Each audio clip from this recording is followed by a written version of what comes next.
Hey, beautiful soul. You're listening to the Rising into Mindful Motherhood podcast, your weekly dose of fertility wisdom. I'm your host, Dr. Katie Wood. I'm a barefoot mama bear, pharmacist, and integrative fertility coach. This is your go-to podcast for all things to naturally nourish your fertility, embody womb healing, and reclaim your feminine power to accelerate your path to pregnancy. My expert guests and I will be having intentional conversations to discuss the many facets of a thriving, fertile foundation, natural wellness, and how we grow and transform as women on our journey to motherhood. So let's dive in, shall we?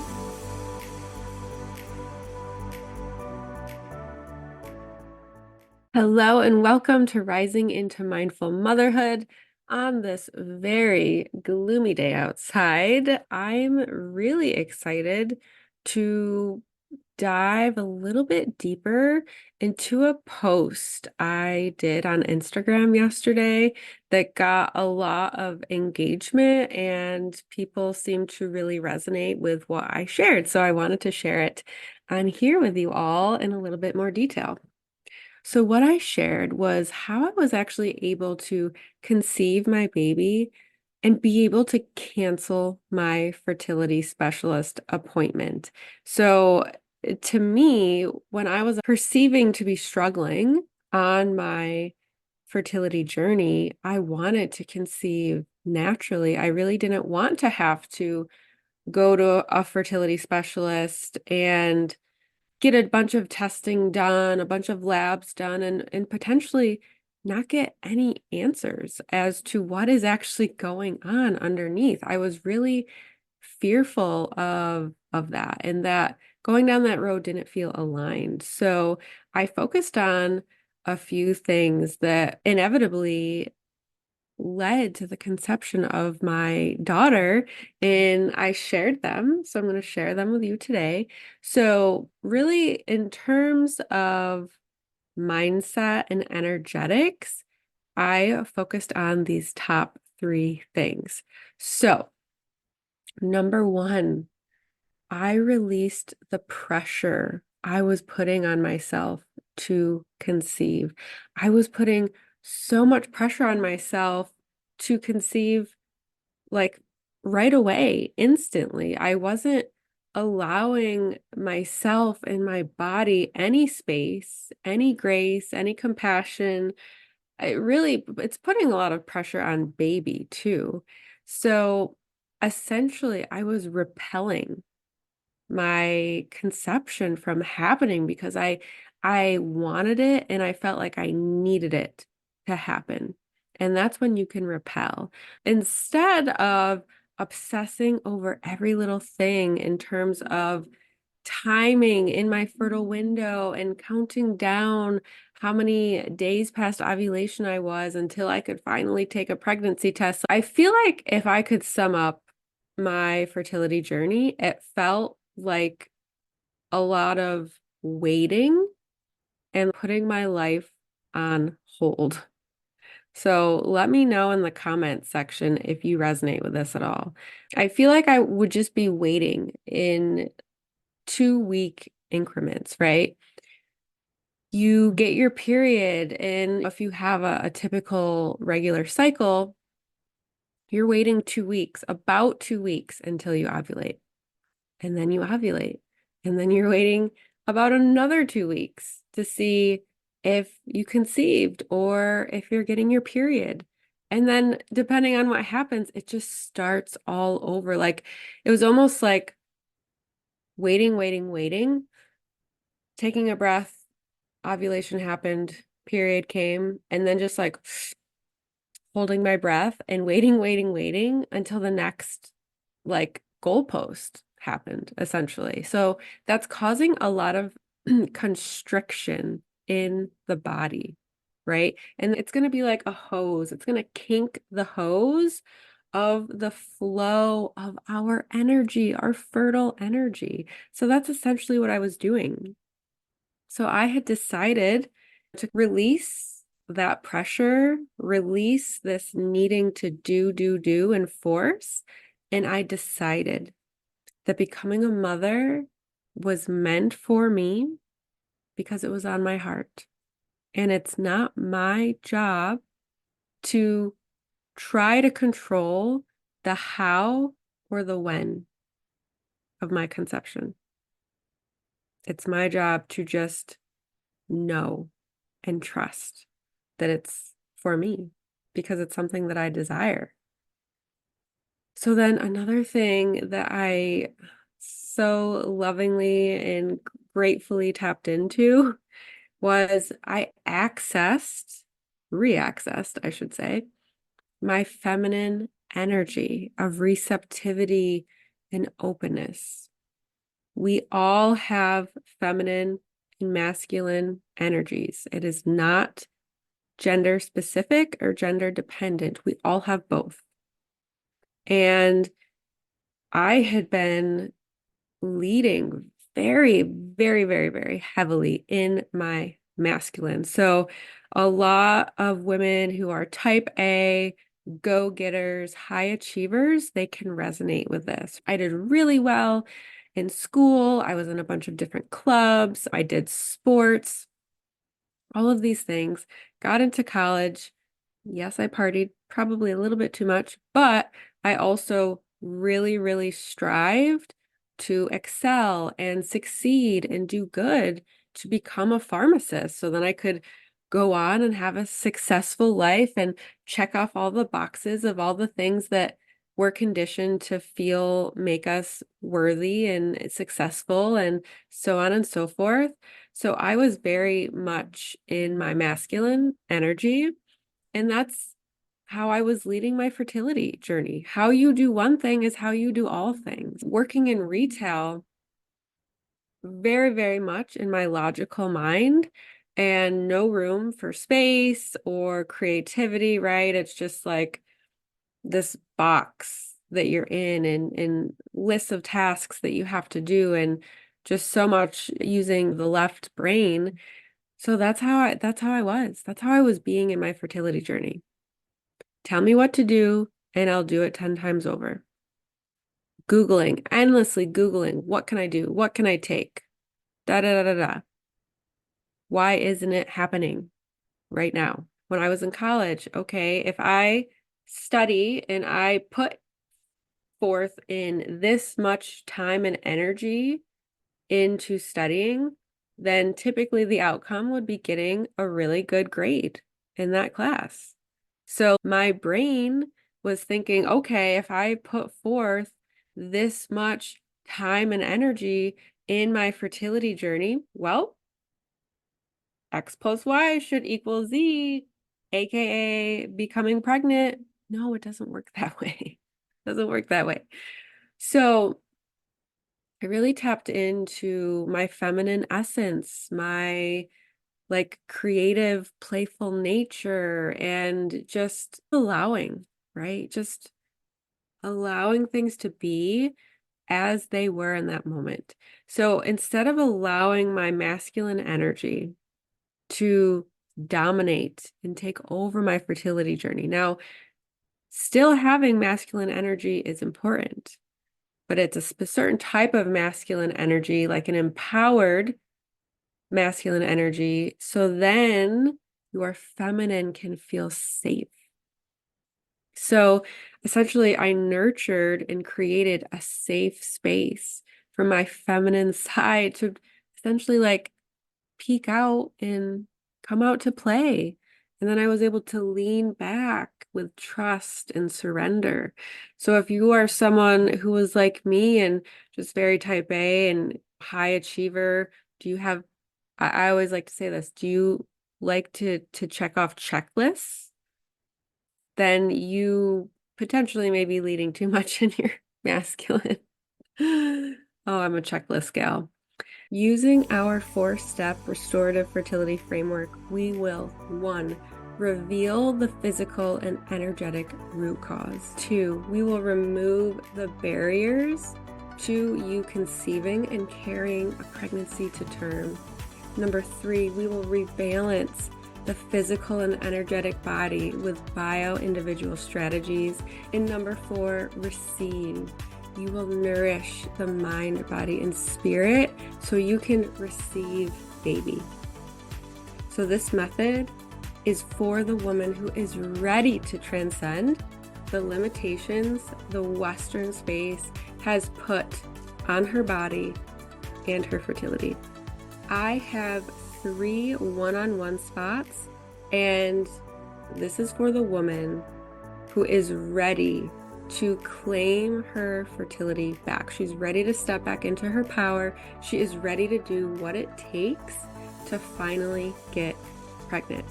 It's very limited. If you are feeling called and you want to learn more about this, so we can really connect, decide if this is an aligned step forward for both of us, find me on Instagram at @the_wellness_pharmacist. My Instagram is going to be in the show notes. And then third, I allowed myself to have fun in the present moment. And I think that this one is huge because I have spoken with so many women who are struggling. And I have had women point blank tell me they cannot be happy or feel joy or fulfillment until they get pregnant, until they have a child. So going back to the first thing, putting pressure on yourself, on the outcome. Think about the pressure that that's putting on your body and on baby. Not allowing yourself to enjoy and be in the now moment until you have something. I don't know, this just came to my mind, so I'll share this example. It just reminds me of a child who refuses to have fun on the playground until they get their ice cream or their sweet treat. What child do you know that would refuse to have fun and enjoy whatever activity it may be until they get something that they want? I don't know why that just came through. But so instead of letting my thoughts of failure and unworthiness ruminate and really take over my mind, because that's just taking down your energy, notches, and your belief.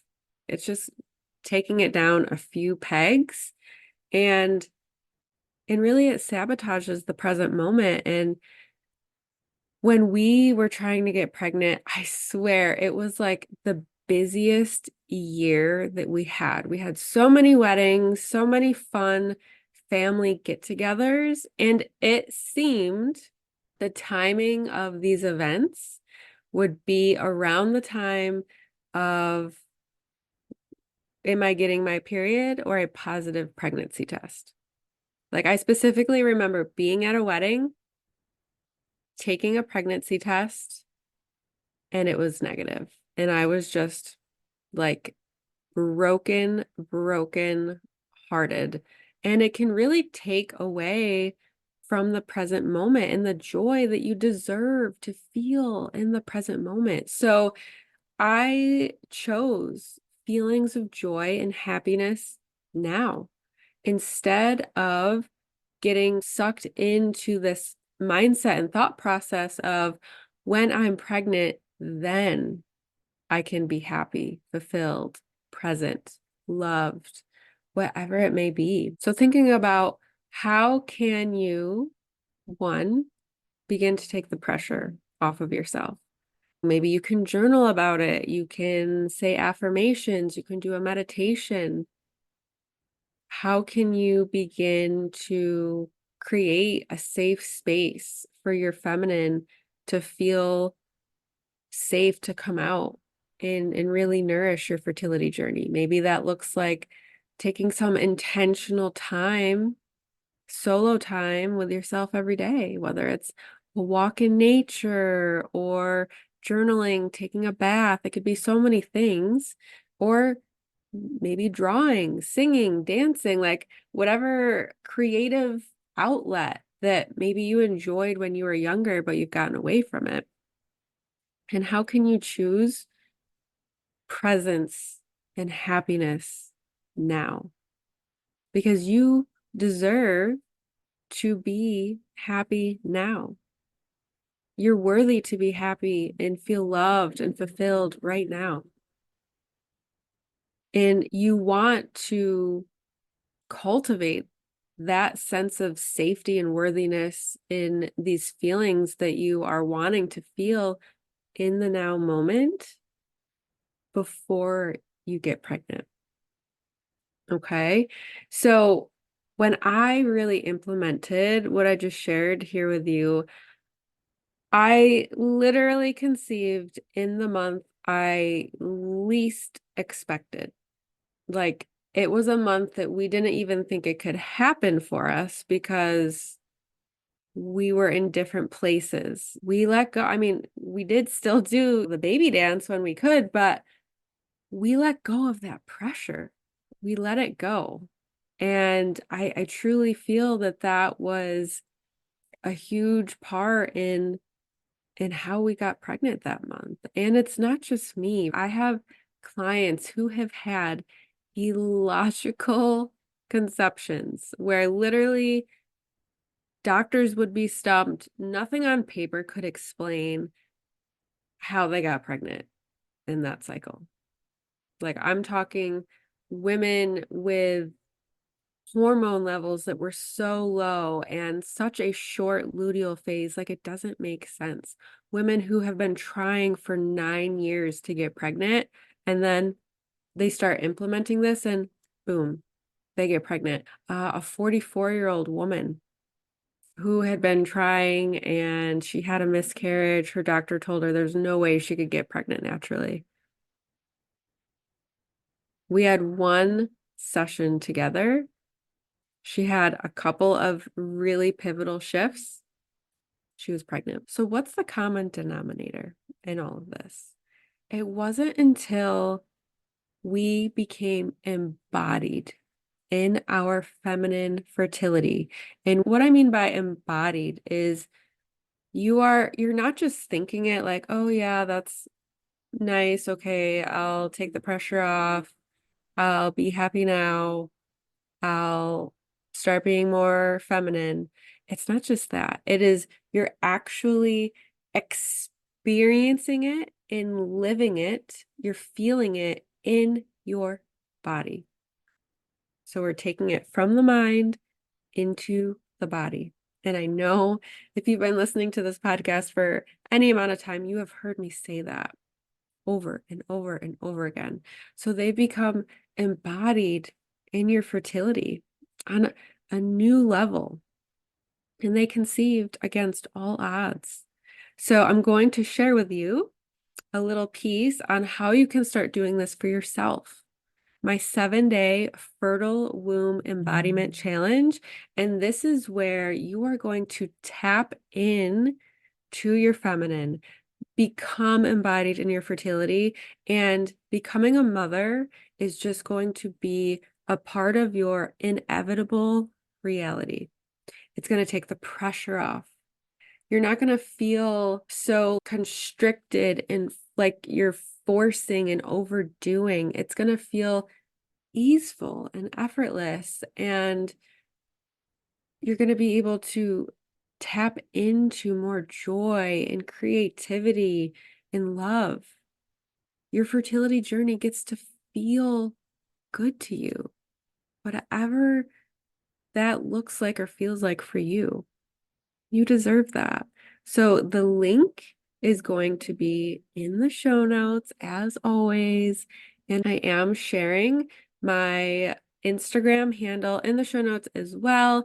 I have an amazing one-on-one opportunity that I shared in the middle of the podcast. So let me know if that's something that you are wanting to learn more about. You are ready to really step into the highest level of yourself on your fertility journey, on your way to becoming a mother. I'm there to hold space for you, support you, whatever it is that you need. Just reach out. And again, thanks so much for listening. I will see you on the next episode. Thank you so much for tuning in to the Rising into Mindful Motherhood podcast. If this episode resonated with you or gave you an aha moment, stop what you're doing right now and write a review.